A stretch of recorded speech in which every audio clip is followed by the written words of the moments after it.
Hello everyone, I'm Joel. In this video, I want to take you guys through the entire conversation that I had with ChatGPT when I was doing the rust repair on this exact car, my E46. Because AI saved me so many hours being able to just ask it very specific questions about very specific problems and get an answer immediately. Fixing rust on visible body panels and blending paint after is something that I've never done before. And as someone that has OCD, I really want it to come out perfect, but having never done it before, it's very difficult to have something that you've never done before come out perfect. I used to be very scared of AI and it knowing everything about me and all that type of stuff, but once I fully let go of that, it has helped me so much, and it is 1000% worth using it, and I recommend all of you guys to implement it into your workflow.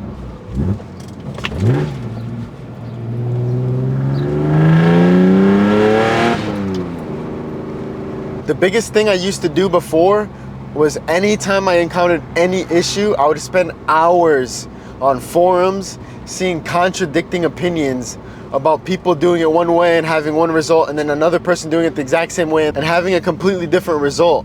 So every time I was on the forums, I was always like, yo, did they do it wrong on their own and now they're saying that it's not a good way to do it because they did it wrong, or is the method actually not that good? And that always made it very difficult to find the next step, because I wanted the next step to be the right step. Because with AI, you can just ask it a question, even upload a picture about your exact situation, and it tells you exactly what it thinks is best.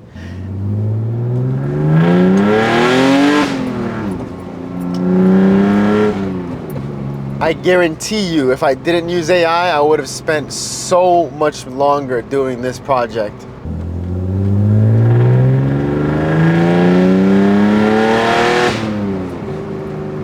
So to start off, I'm gonna give you guys 3 tips that I think are the most valuable tips and have changed my interactions with AI completely. And then after that, I'm gonna show you guys my whole conversation with it so I can really give you the example of what I'm talking about.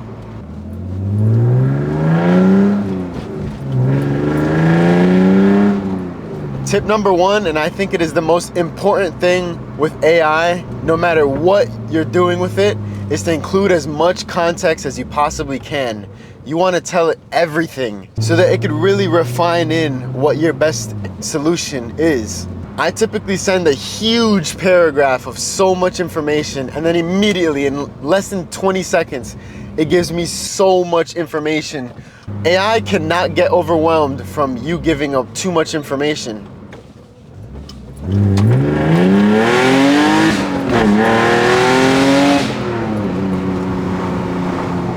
So you want to explain to it what you tried, why you tried it, what you saw after trying what you tried, what you think is going to be a good solution, why you think a certain type of thing isn't going to work.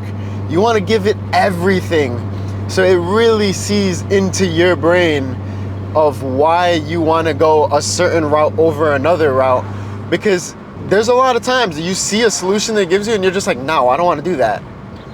But you want to try and avoid that as much as possible before getting the answer back. So I try and get as much information out to it before the reply, because there's been times where I write such a long prompt and then I misspeak one thing and then it completely changes the answer to me. And I'm like, dude, because AI is not perfect. It's not going to be accurate all the time. It's not going to give the best solution all the time. But you're mainly using it as a way to bounce ideas out of yourself. Because when you're talking to someone in real life, all you're mainly doing is bouncing ideas off of that person in real life. And sometimes they have input, sometimes they don't. But a lot of times, you even find the answer on your own just from speaking it out loud. So there's a lot of times when you're typing something out and you're like, wait, but I didn't even think of doing it like this. Like in giving the explanation and saying everything, you're like, I didn't even see it from that point of view before even getting a reply from it. Because when I first started using AI, I would say, how do I do this? And it would give me the most generic, horrible response. I don't know if that was because they did an update after the fact, but it was like AI was like purposely not trying to give me the right answer. And I'm like, dude, give me 10 more examples. Like, I don't think this is sufficient at all. And then that plays directly into tip number 2. Speak to AI as if it's a human. It's a very scary topic, and it's a very scary thing that we're all dealing with. That AI is terrifying. AI remembers every little thing that you have told it, and it's always gonna remember it. So like, if you call AI a bitch, it's gonna remember that you called it a bitch. So like, that's pretty scary.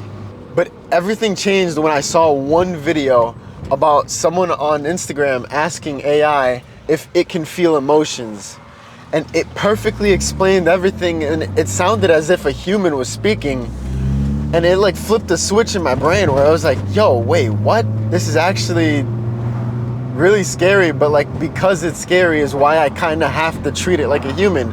I can't treat it like a robot, because it kind of isn't. It's like, it's really weird, but it's just the way that it is. You either gotta adapt or get left behind. And it really is a thing that I used to say, like, oh, why were people afraid of the internet and like afraid of adapting to computers and stuff back in the 2000s and stuff?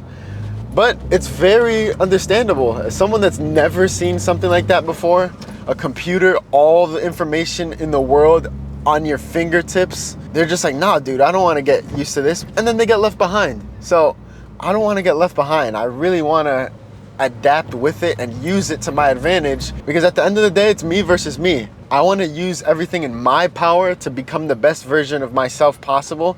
And if that means I got to use AI, then that means I got to use AI. Ever since I started asking AI, how would you go about this issue? It's been like a night and day difference.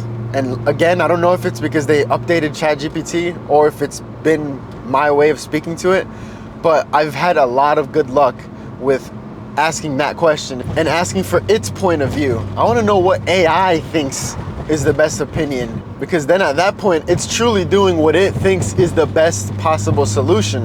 And that's what I want. And tip number 3, before I get into reading you guys the actual conversation I had with ChatGPT, you really do want to talk to it as if it has no idea what you're talking about. And this also plays into what I said earlier of, it will very easily misinterpret what you're saying and what you're trying to say if you're not very clear in your prompt. A perfect example is, don't say, I tried that and it didn't work, because what is that? It doesn't really know what that is. And instead, you could say, I tried to grind the panel and that didn't work. You want to be very precise about every single thing you say, because that's just going to help you get a better answer. Because whenever I'm going into AI is because I have a problem and I need to figure something out. This is actually crazy because I didn't realize that this conversation was this long. I'll just quickly go over to show you guys. It's long. This was because it took about 3 weeks for me to do this, and anytime I had an issue, I was coming in to talk with ChatGPT. And then the crazy part is, once I was done repairing all the rust, I had to edit the video, and then I had to make a thumbnail, I had to make a title and everything. So I had its help throughout the entire process of making that video, and it was extremely useful. But now that leaves me a very long thread. And look at this, I even asked it, since it knew I wanted to wrap the car, I wanted to really see what my car was gonna look like wrapped. And yo, like, it gave me such a good looking render, but there was a few details that I didn't like. This render that it gave me is of a late model, you can see, and then the wheels are completely different to what I had. So I told it, can you change the late model headlights to early model and put my wheels on there and the ride height a little bit lower? I like that color a lot. Boom! Drops this absolute beauty of a render. This is insane. I wasn't planning on doing an M-Tech 1 front bumper, but now after seeing this, I'm like, dude, I think I have to. Like, this looks so good. The lowered ride height, early model wagon, brown metallic. It's such a good combo, and ChatGPT just instantly did that in less than 5 minutes, created that image.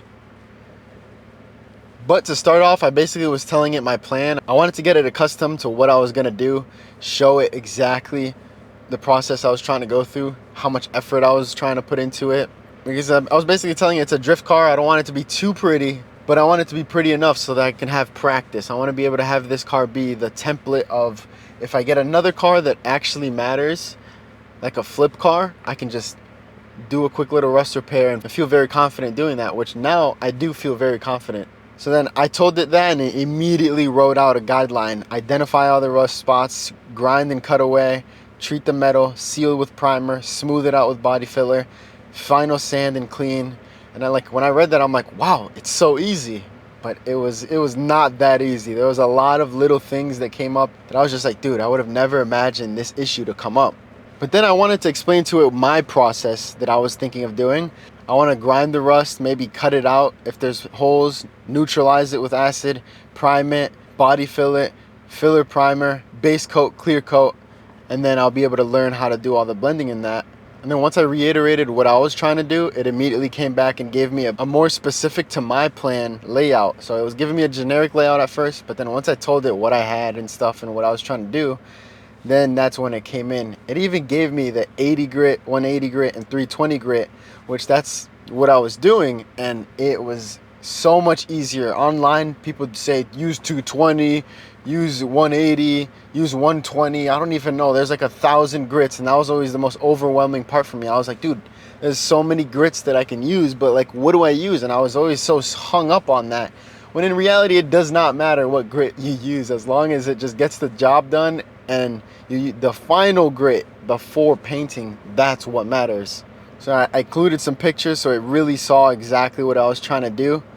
Grind to bare metal, you can use a wire wheel on a drill, but to me at first I was like, wire wheel on the paint, I don't know if that is a good idea. So I did it by hand first, and then after I realized that's a horrible idea. It took so long, let me just get the wire wheel out. And the wire wheel worked 1,000 times better, so I was like, damn, yeah, ChatGPT was right about that. And then I told it I should start with one area, do that area first, and then move on to the next one rather than trying to do them all at the same time. And it said, yes, choose one spot, see it all the way through. That way you understand the full rhythm of the process before committing to all of them. I'd suggest, see how AI says, it would suggest start with the rear arch, because that's a great place to start learning how far to grind and how to shape the filler. It's telling me where it thinks I should start and all of that for this reason. Then I asked it for a checklist real quick. I was thinking of doing it in 3 to 4 days. It was very optimistic because there was a lot of issues that came up. Day 1 and day 2, get it fully prepped and sanded down and neutralized. Day 2 and 3, epoxy and primer. Day 3, body filler. And day 4, final primer and sealing. That was not at all how the timeline ended up being. It took a lot longer. It was like about 3, almost 4 weeks, but it is what it is. But then here, I told it, during sanding though, I thought maybe I should try to experiment on this car entirely, since if I pull out an air compressor and a pro spray gun, I'm gonna look like I know what I'm doing, which in reality, I don't know what I'm doing. So if I can find out how to do this with the basic tools, spray cans, I'll really know what I'm capable of doing, because I've worked with the cheapest, most basic tools possible. If I were to have done it with the spray gun, then if I was to go after that and use a spray can, I would be like, I don't know if I want to do that, because maybe the spray can's not good enough, since I already know how to do it with the spray gun. So I was telling it I would rather start with the basic spray cans, and I really wanted to see what its opinion was. And I was just asking it, I'll do some Rust-Oleum self-etching primer, and then Rust-Oleum filler primer. And then I got the spray can. By the way, some of you guys were asking me where I got that paint matched spray can. It was at A&J Finishes in West Hartford, Connecticut. Obviously, you guys aren't all from Connecticut, but that is just a local auto body store. If you go to any auto body store that's local to you, I'm almost positive they can mix up a little can of that for you. And I only used 1 can of base coat and 1 can of clear coat for the entire car. All the little spots that I worked on, I was nervous that it wasn't enough once I was actually getting to painting, but it was enough, just barely enough. And look, it even said, bro, you're cooking now. Like, now onto your plan. Rust-Oleum self-etching primer, filler primer, rattle can, clear coat. I didn't even use the gun clear coat. It still didn't know. Honestly, totally valid, especially for a project like this where the car's gonna get abused, you wanna learn, and you don't wanna be consistently cleaning a spray gun. That's the big thing. I hate cleaning that spray gun, and it's so annoying just to do little spots like that. So just doing a spray can is a lot easier. Granted, it probably won't last as long, but time will tell. And now let me get to a specific problem that I had. I want to get to a part where I tell it I need help with this. I messed up.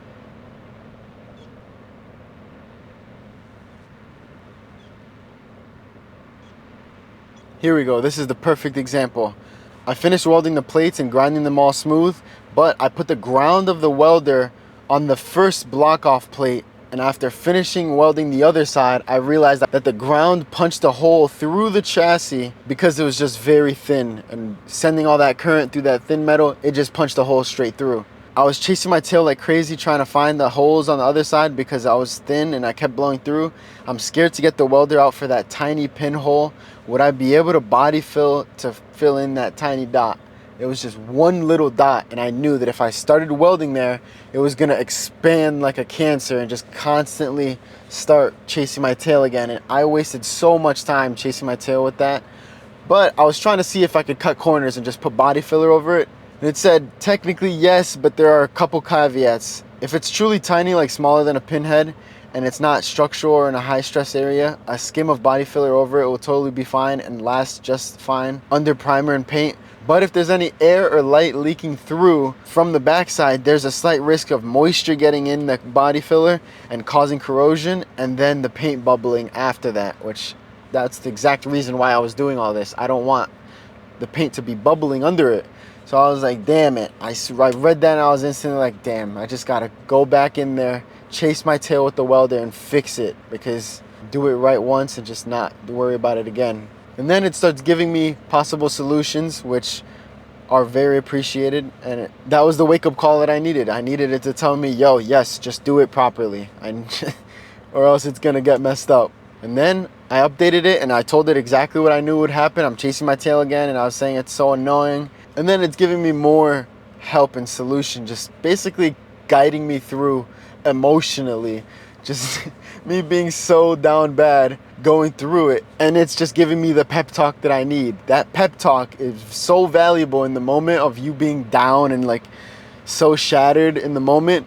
It coming in and gassing you up is actually, like, it seems corny in the moment, like now reading it, but when you're there going through it, feeling shattered, it's such a difference. Hearing the pep talk and it's saying, yes, you're doing a good job, this is part of it. And it's just that little reassurance that you don't realize is important, but it's very important to hear. If you don't have anyone telling you that, it makes projects so miserable and so long feeling.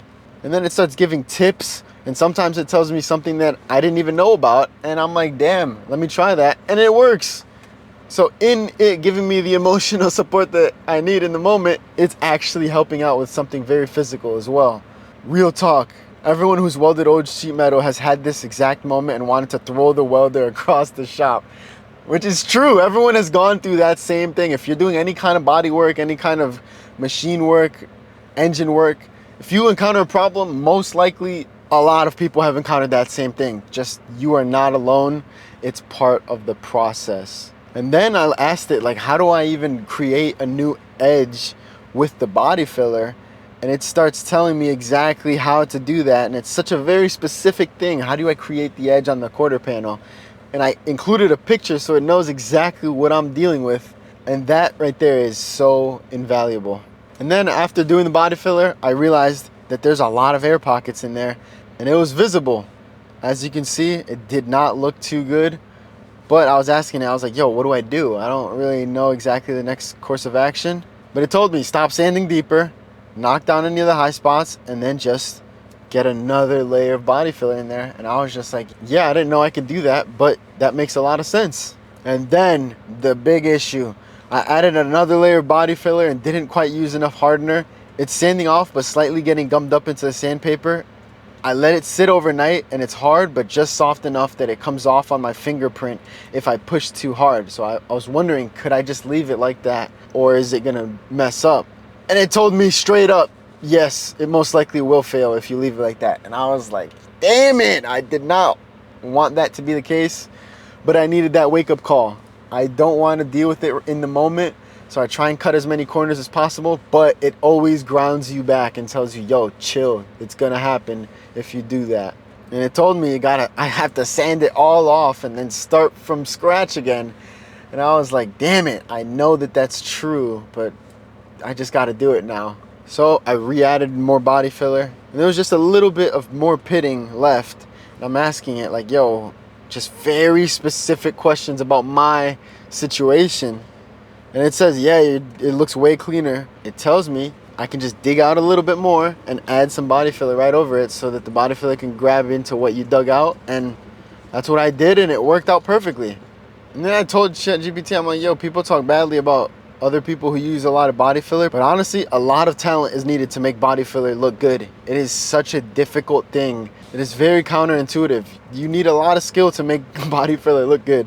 And this is gonna be the last example I give you guys because I think you understand the point where I'm coming from. The side with a lot of body filler is not sanding as nice as the other side. Other side dusted up really well, but this side is gumming up on the paper, and I can't notice dust falling when sanding.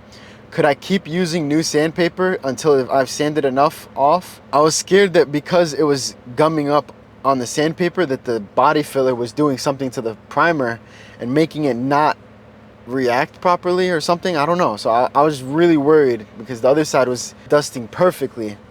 Oh, and this is a perfect time that it misinterpreted me, and I was like, yo, this is not what I'm going through. It said the filler isn't fully cured, the panel is too warm and clogging the paper. It thought that I was talking about the body filler that wasn't cured, but I was saying that the primer is what wasn't cured. So it just starts telling me that, and I said the primer is what's coming up over top of the filler. The body filler sanded just fine before adding primer is the weird part. It was the primer that's acting weird. And it said, got it, that changes everything. Thanks for the clarification. If the primer is what's coming up, not the filler underneath, here's what the likely culprit is. Primer's not fully cured, too many heavy coats too fast, your sandpaper is too fine or too fresh. Wait longer, use coarser sandpaper, heat it up if you can, keep the sandpaper clean. And then I told it I let the primer sit overnight before sanding it, but I did do somewhat heavy coats of filler primer. After a thin first coat, I put 4 coats on. So I'm giving it very specific information about a very specific situation. And it's giving me all of the information that I needed at the flip of a switch. I was getting everything I needed right immediately after clicking send. Like, I cannot stress enough how valuable this is. You guys need to take advantage of ChatGPT because this is so insane. So I'm pretty sure for that last one, what fixed it was just going to a coarser sandpaper, and it started shredding the filler primer off. And I was like, damn, ChatGPT saved the day again. So honestly, I really hope you guys can use this to your benefit. I really hope this video helped you guys out at least a little bit, because that's what I'm trying to do. I'm just trying to help you guys out as much as possible. If you have any tips and tricks, leave it down in the comments below. I would love to know what you guys have to say about this topic. But yeah, I'm gonna leave it at that. It was just a quick little video that I wanted to film because this was such a good lesson to myself. And I feel like you guys should have seen that too. I appreciate you guys for watching. Follow me on Instagram at e30joel to stay up to date with everything that I'm doing. And yeah, thank you guys for watching.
This car sounds absolutely amazing. I just wanted to get up next to that wall for you guys so you can really hear what this car sounds like. Sounds insane. This thing sounds ridiculous. I love it. I can't get enough of this car. I love dailying this thing.